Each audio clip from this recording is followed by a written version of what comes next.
After 2 days of grind, guys, I finally managed to get the 50 TP prototype. Not gonna lie, it was horrible, and I must do a video explaining how Wargaming completely fucked up the matchmaking for everyone for the upcoming 3 weeks.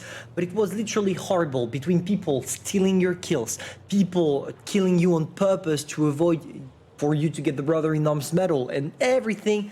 It was one of the most frustrating events I had the pleasure to play, and truly a bad experience. But it's an amazing gift Wargaming just gave you guys, and yeah, we're gonna review it. Bonjour everyone, Pantoufleee here today for a new review in which we're gonna talk about the mighty free-to-play reward that you can get right there, aka the 50 TP prototype. And if you take a look at the statistics, basically that tank is versatile. You have an amazing mobility, an amazing gun, an amazing armor, everything is perfect about it. And truly, maybe one thing it's lacking of is possibly the DPM, because you are only stuck at nearly 2.3k, which is definitely not the best. But beside that, let's say that this tank rocks and you will not struggle in any ways. Just take a look at that. 8 degrees of gun depression, 440 alpha damage per shot, 246 base penetration, 320 with your APCR, because yes, the tank is carrying APCR rather than heat shell, which is another really good thing. Okay, you have a tier 8 turret, but it's not gonna be a problem simply because you can still bounce quite a lot of shells due to how angled it is. Just take a look at this, guys. It's just, I don't know, it's angled like hell, and obviously it's gonna bounce shots. For the mobility, 48 kilometers per hour. You are as fast as a medium, which implies that you will get where you need to be in no time. And finally, the traverse speed, which is really nice if we compare it to the other heavies of the same tier, because you're sitting at 38 degrees per second. In definitive, that tank has everything, and yeah, you definitely want to acquire it as fast as possible. Now for the equipments, maybe something interesting to show. I'm using the gun rammer, obviously, because I don't need more penetration. After I go for the enhanced gun lane drive to reduce a little bit my aim time, and I like to go for the refined gun because most of the time when I'm shooting with that tank, I'm not moving anymore, which implies that having a better gun dispersion allows me not to have to wait for my fully aimed circle to be complete. I can shoot before and my shell will still hit and penetrate the target.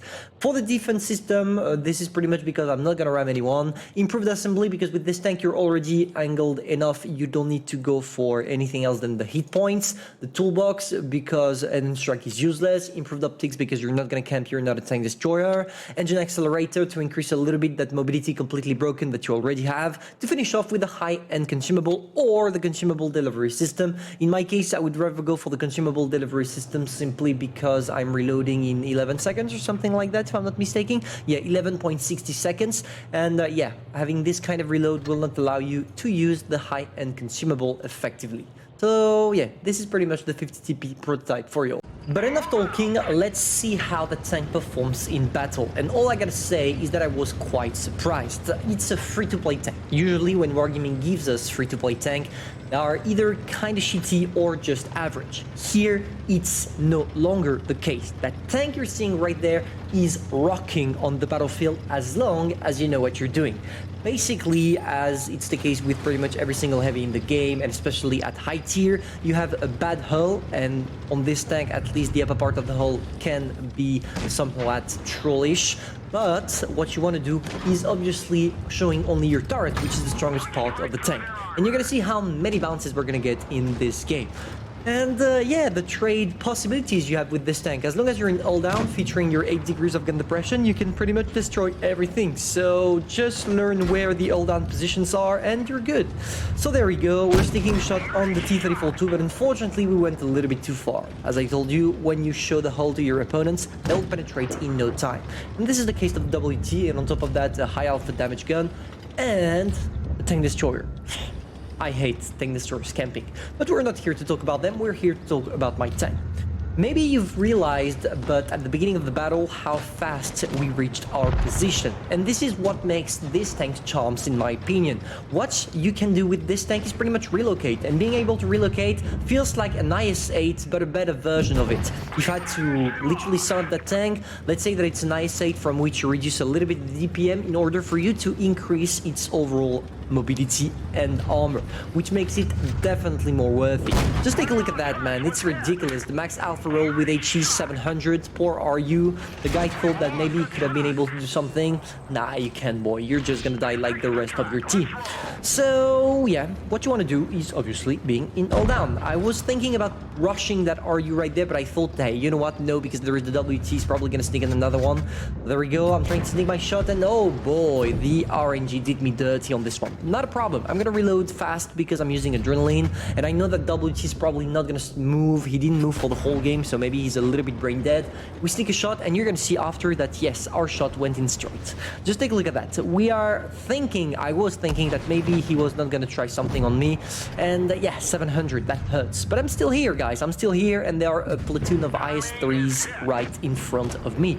So what we're gonna do is obviously now trying some side scrape, because yes, that tank is also useful in side scrape, and that's what makes this tank lovely.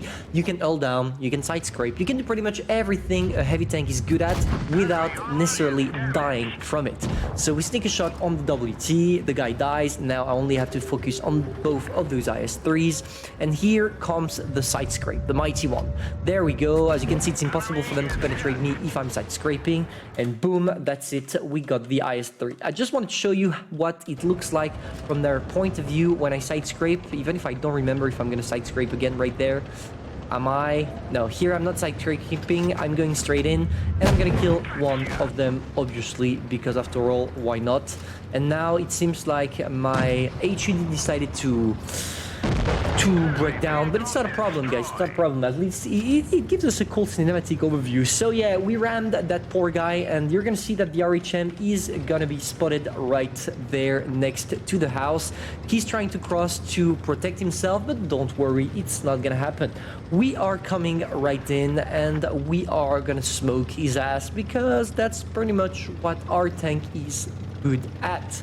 We also have the Centurion. You can't see it because obviously we don't have the map, but there is the Centurion running around on the other side of the map as well. We're gonna try to sneak a shot. Unfortunately, as I'm retarded, I shot directly the house, and now the guy is gonna die from the shots of the Centurion that has a whole clip to unleash.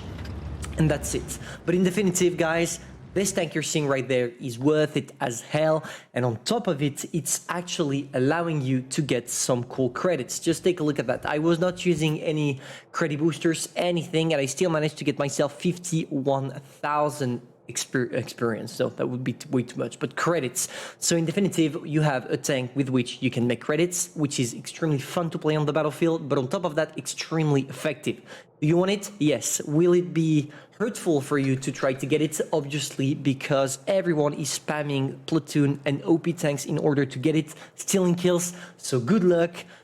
But it's worth it. So hopefully, if you enjoyed, feel free to subscribe, like, and share, and tell me in the comments if you managed to get that tank, and if you do you like it or not? Personally, out of all the tier 9 premium wargaming released, this one is my favorite.